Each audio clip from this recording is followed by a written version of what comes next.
दिन हमरा तरसाइनी गे छौड़ी होलिया में फूलैनी।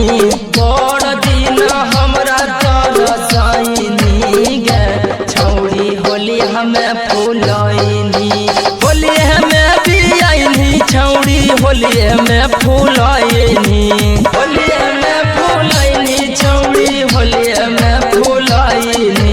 लागो हौ कि यादो जिस डलबैनी गे छौड़ी होलिया में फूलैनी। भर फागुन मजा तो उठैनी गे छौड़ी होलिया में भी आईनी। होलिया में भी आईनी छौड़ी होलिया में फूलैनी। अंशु रिकॉर्डिंग स्टूडियो मोहली चौक। डीजे विकास मसियार कला सीतामढ़ी।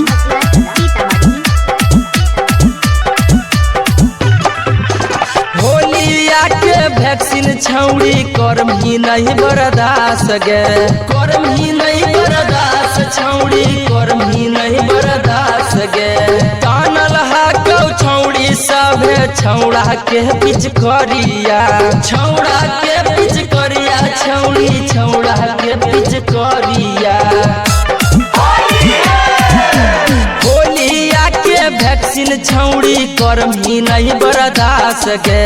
कानल हाकौ छौड़ी सभे छौड़ा के पिच करिया। विष के वैरसबक गुना गई है गे छौड़ी होलिये में फूलई है। भर फागुन फेना साखी लई है गे छौड़ी होलिये में बियई है। भर फागुन फेना साखी लई है गे छौड़ी होलिये में बियई है। अंशु रिकॉर्डिंग स्टूडियो मोहली चौक। डीजे विकास मसियार कला सीतामढ़ी।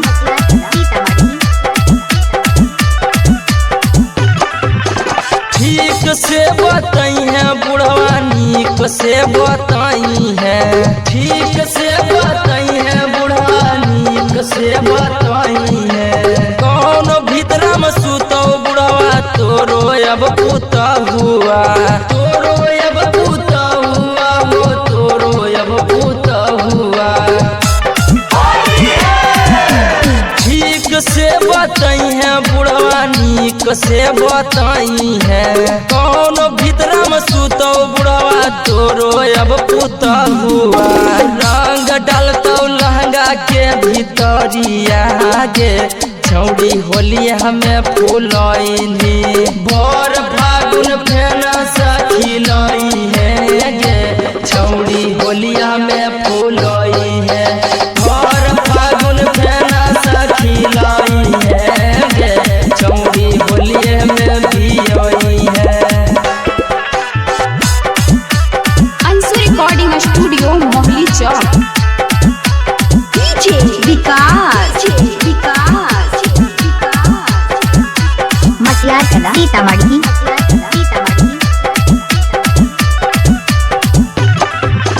होलिया के डोज छौड़ी संतोष डालतो रोज गे। संतोष डालतो रोज छौड़ी संतोष डालतो रोज गे। लहंगा के भीतर छौड़ी अशोक डालतो रंग गे। अशोक डालतो रंग छौड़ी अशोक डालतो रंग गे। होलिया के डोज छौड़ी संतोष डालतो रोज गे। लहंगा के भीतर छौड़ी अशोक डालतो रंग गे। मनोज लाल यादव रंग तो चोलिया गे अब की होलिया में बियनी। मनोज लाल यादव रंग तो चोलिया गे छौड़ी होलिया में फूलैनी।